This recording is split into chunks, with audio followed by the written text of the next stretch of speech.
Hey there, I'm a traditional country singer. I'm on a mission to bring true country music back in style. My life is just another country song, another somebody done somebody wrong. Well, you know why I'm singing the blues. If you walked a mile in my shoes, whoa, poor, poor, pitiful me. I wish it was all that make believe. So turn it up when you turn it on. My life is just another country song.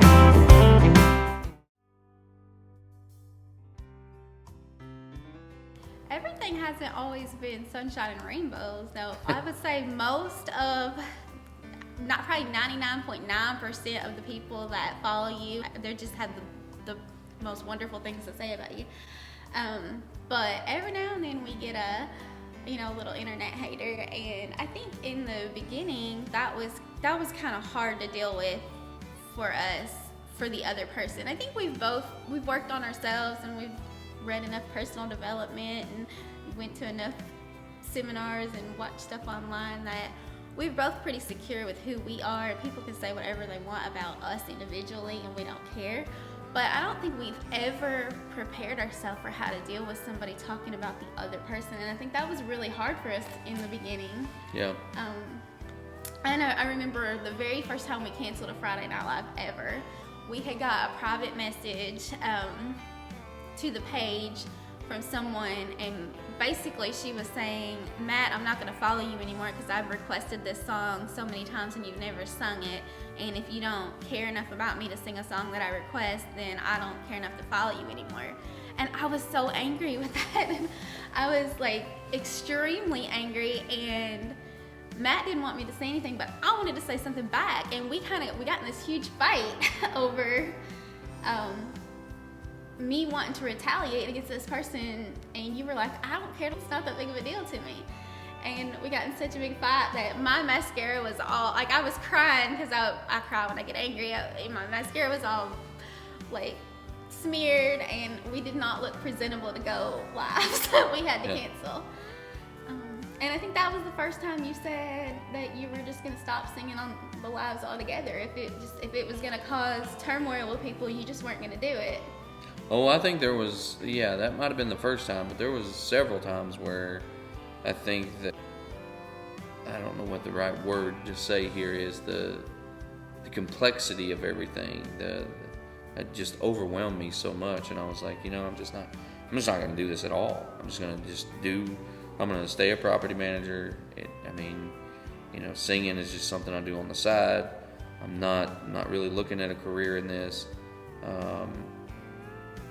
And we had several little arguments, debates on whether or not that was the right course of action to take, and I can think of a couple times where I literally was just about to just throw my equipment in the dumpster and say, the heck with it, I don't want to do this anymore.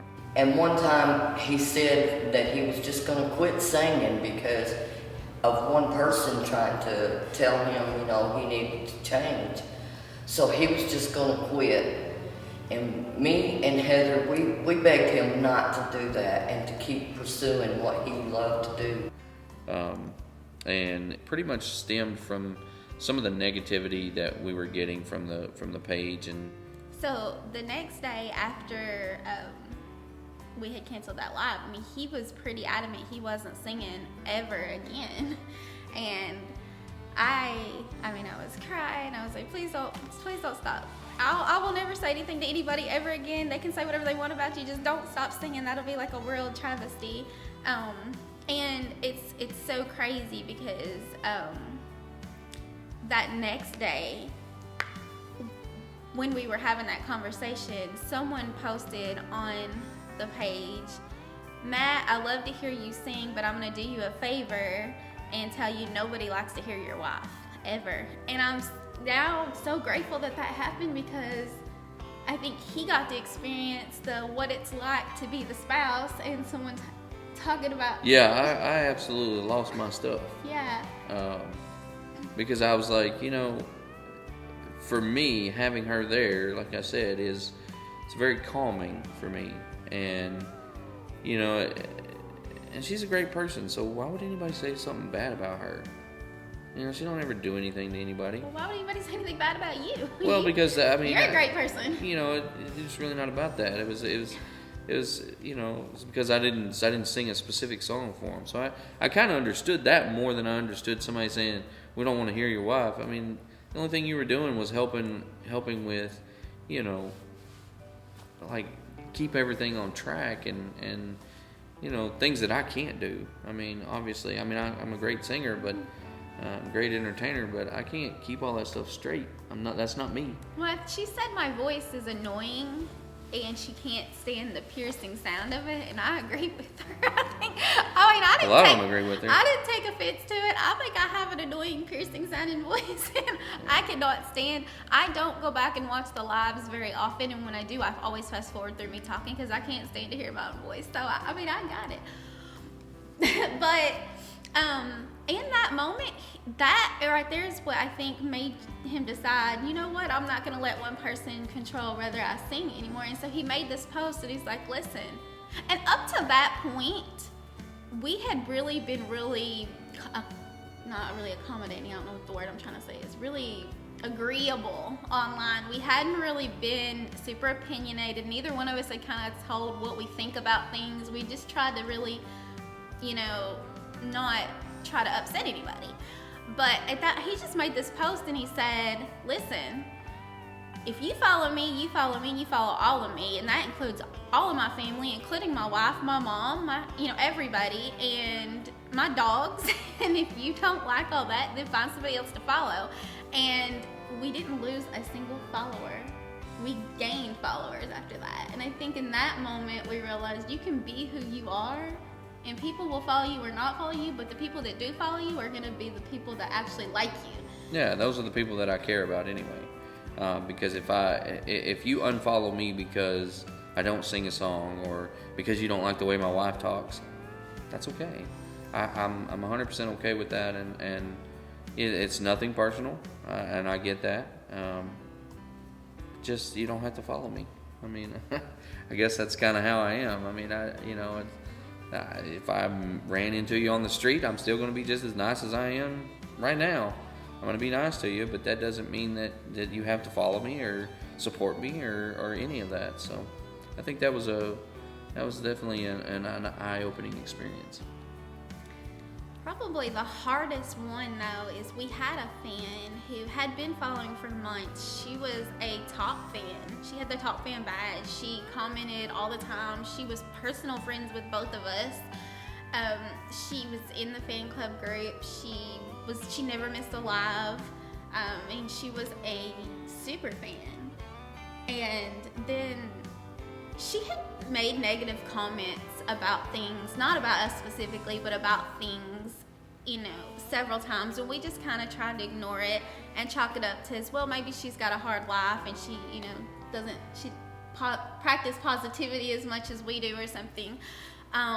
When we started the crowdfunding campaign, she really started questioning why we were trying to get $20,000. Like, she didn't think that it cost that much to record, so obviously she's never called a studio in Nashville, but because that was a really low number. But she had made several comments that she didn't feel like that was a fair number. She thought we were trying to get too much money, and we ignored that and really didn't address it. But then we started all of a sudden getting some private messages from other fans saying, do you have a fan that's saying some really horrible things about you behind your back? And they were screenshotting them to us, and they were really awful. I mean, she was saying that Matt's not a real artist because he only sings covers and he has never written a song, and he doesn't know how to play an instrument, and that $1,000 for a home concert is taking advantage of people, and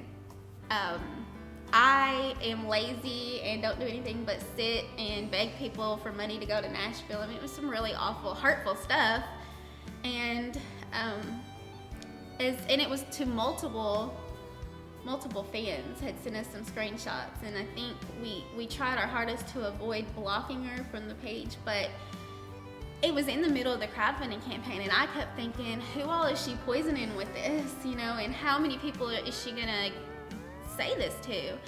And so we had to make the decision, and I didn't want to. I wanted to just have a conversation with her and try to talk to her, but you were like, no, enough is enough. We got to get rid of her. Well, I think when I'm a high integrity type of guy. My word is my bond, and if I tell you I'm going to do something, I'm going to do it. And one of the things that the final straw was for me was reading a post or something, a message that she had sent to somebody that said that that we were just taking advantage of people. We weren't actually even going to send them their stuff. She called us scammers. Yeah, we were scamming people for the money, and that just broke my heart because I wasn't making music for myself. I was making music because the fans asked me to make music.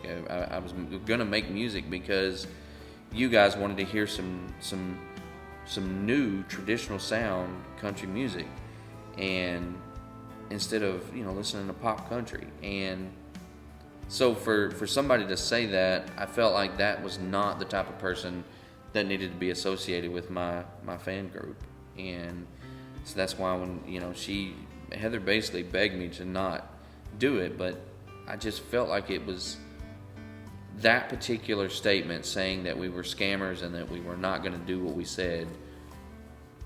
It just broke my heart. Like I said, and that was the final straw for me. Couldn't justify leaving her in the group when that's the type of thing she would say about us, when that's not anywhere close to the kind of people we are. And I'll never be that type of person. And so for somebody to say that, it was an easy decision for me to just say the heck with it and just cut ties. So through this last year and a half journey, we've lost some people that we've cut ties with some people that we thought were I guess really great people, and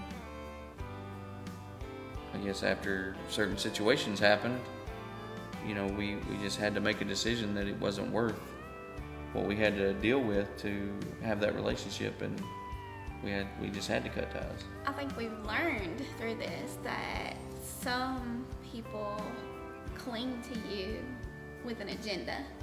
Sure. And not the vast majority of the musicians that we've met through this experience are the most amazing people. I mean, musicians are... I've never seen an industry where people go out of their way to help you than the music industry. Oh, I agree, 100%. Go to Nashville, you meet this person who's out gigging, and someone introduces you to them, and they're like, "I'll set you up." And like Jonathan Pruitt, I can't tell you how many stuff he sent us. It would say Never Man, and he's like, "This is my whole list of places I've ever gigged." I know, which is people amazing. will just go out of their way to help you, but then there is a select few of people that it becomes apparent over time that the only reason why they ever reached out to you in the first place was because you were experiencing some quick success and they wanted to latch onto that. They had an agenda. Yeah, and it's not just musicians either. Like I said, we've had to unfortunately cut ties with relationships with some fans and some friends. We've lost friends on Facebook and things. So it's disheartening. But I think that for me personally to be able to move forward and not have any regrets about what I'm doing, it just made more sense to just basically cut ties and not be associated with those folks anymore. I think as we've grown with the page, we kind of understand now, and we've had a lot of support from other PAC members that you just have to you have to take the good with the bad, and there's gonna be bad out there, and there's really nothing you can do about it. And I don't think we actually even realized that until we started looking at some of the other artists, like big artists, pages. Yeah, And like who says something negative on George Strait's page? Like, Yeah, like, I mean, really? Who? like, what? who are you?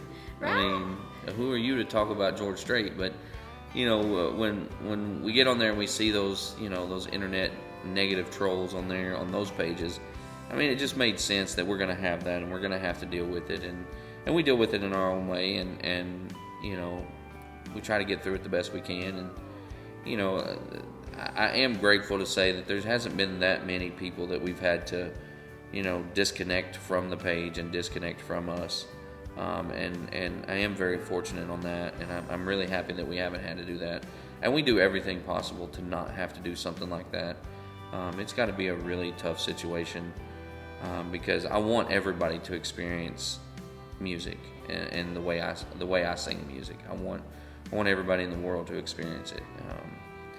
But I think that sometimes people let their emotions get the best of them, and it's not a good fit for the page.